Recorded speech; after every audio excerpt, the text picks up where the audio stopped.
Gusto kumain ng fox ng chicken.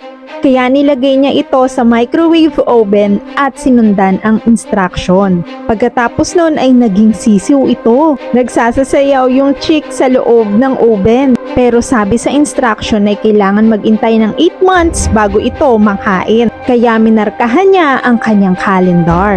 Inalagaan niya ng husto yung chick hanggang sa naging ganap na nga itong chicken. Pinaliliguan, binabasahan ng mga stories at katabi sa pagtulog. Pero sumapit na ang araw na pwede na niyang kainin yung chicken kaya nag-prepare siya ng mga dressing. Agad namang pumwesto sa gitna nito yung chicken. Nagko-concentrate na yung fox sa kanyang pagkain. Iniisip niya na siguradong napakasarap nito. Pero tila ba nagbago ang isip ng fox at popcorn na lamang ang kanyang kakainin. At pagsasaluhan nila ito ng kaibigan niyang chicken.